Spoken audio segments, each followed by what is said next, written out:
नमस्कार। आज बात करते हैं एक ऐसी कहानी की जो एक बहुत बड़ा सवाल उठाती है। क्या तेज दिमाग एक ताकतवर दुश्मन को हरा सकता है? ये कहानी है तेनालीराम की, जिसने सिर्फ अपनी चतुराई के दम पर इतिहास का रुख मोड़ दिया। तो इस सवाल को जरा समझते हैं। देखिए, किसी भी राज्य का जो सबसे पावरफुल दरबार होता है ना, वो एक किले जैसा होता है, एक एक्सक्लूसिव क्लब जहां सिर्फ ऊंची पहुंच वालों की ही एंट्री होती है। तो फिर एक आम इंसान उस किले में कैसे दाखिल हो? यही वो चैलेंज था जिसका सामना तेनालीराम को करना था। तो हमारी कहानी शुरू होती है तेनाली गांव के एक बहुत ही प्रतिभाशाली ब्रिलियंट इंसान से, जिसका नाम था रामलिंग। और उसका एक ही सपना था, महान राजा कृष्णदेव राय के दरबार का हिस्सा बनना। एक ऐसा दरबार जो अपनी बुद्धिमानी और कला के सम्मान के लिए पूरे भारत में मशहूर था। लेकिन ये रास्ता इतना आसान नहीं था। दरबार का हर दरवाजा सिफारिश ही खुलता था और रामलिंग को अपनी एकमात्र उम्मीद दिखी राजा के राजगुरु में। बस वही एक जरिया थे राजा तक पहुंचने का। तो रामलिंग ने पूरी लगन से राजगुरु की सेवा की, अपनी इच्छा बताई। बदले में राजगुरु ने उससे खूब काम करवाया और फिर ये वादा किया। ये सिर्फ एक वादा नहीं था, इस पर रामलिंग का पूरा भविष्य टिका था। और बस यहीं से कहानी में पहला बड़ा मोड़ आता है। राजगुरु की जलन और वादा खिलाफी रामलिंग के रास्ते की सबसे बड़ी रुकावट बन जाती है। दिन हफ्तों में बदले और हफ्ते महीनों में। रामलिंग हर रोज हर पल उस एक बुलावे का इंतजार करता रहा, लेकिन वो बुलावा कभी आया ही नहीं। ऐसा लगा जैसे राजगुरु अपना वादा पूरी तरह भूल गए थे। और जल्द ही गांव के लोग भी उस पर तंज कसने लगे। राजगुरु का जो वादा उसकी उम्मीद थी, अब वो उसके मजाक की वजह बन गया था। हर ताना एक जख्म की तरह चुभता था। और फिर उसे असली सच्चाई का एहसास हुआ। राजगुरु वादा भूले नहीं थे, बल्कि वो रामलिंग की बुद्धिमानी से जलते थे। उन्हें डर था कि अगर रामलिंग दरबार में आ गया तो उनका मान सम्मान कम हो जाएगा। और बस उसी पल रामलिंग ने फैसला कर लिया, अब वो किसी और पर नहीं, सिर्फ खुद पर भरोसा करेगा।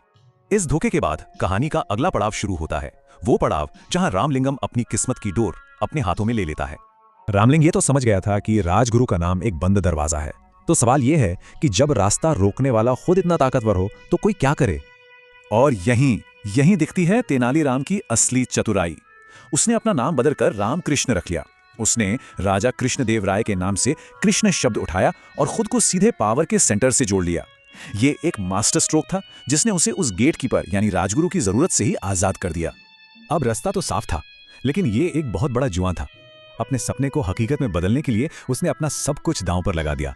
घर, सारा सामान सब बेचकर वो अपने परिवार के साथ विजयनगर की उस लंबी अनिश्चित यात्रा पर निकल पड़ा।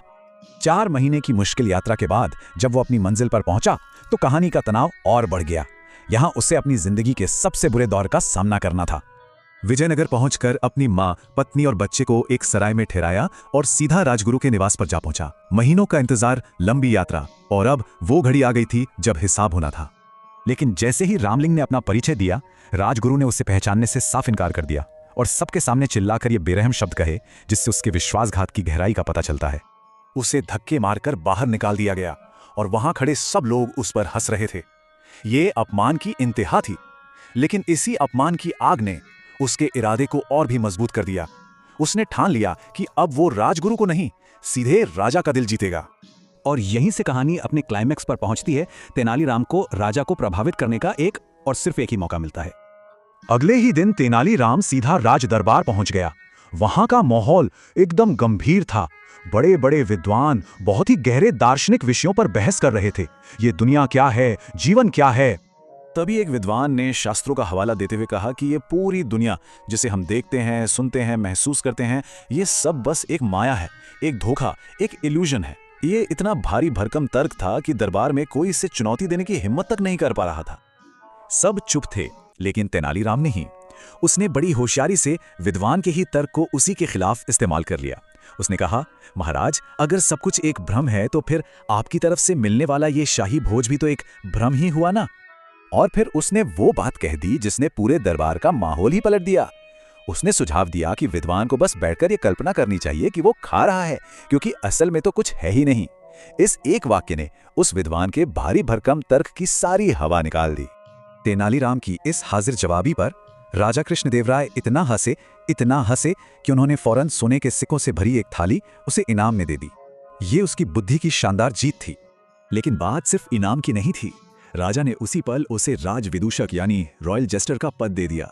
पूरे दरबार ने तालियों से इस फैसले का स्वागत किया और उन तालियां बजाने वालों में वो अपमान करने वाला राजगुरु भी शामिल था। तेनालीराम ने अपना लक्ष्य हासिल कर लिया था। तो ये कहानी हमें एक बहुत गहरे सवाल पर सोचने को मजबूर करती है। ये दिखाती है कि कैसे चतुराई और आत्मविश्वास किसी भी ताकतवर गेटकीपर या सिस्टम को हरा सकता है। तो असली शक्ति आखिर है किसमें? उस पद में जो दरवाजे बंद करता है, या उस बुद्धि में जो नए रास्ते खोज लेती है?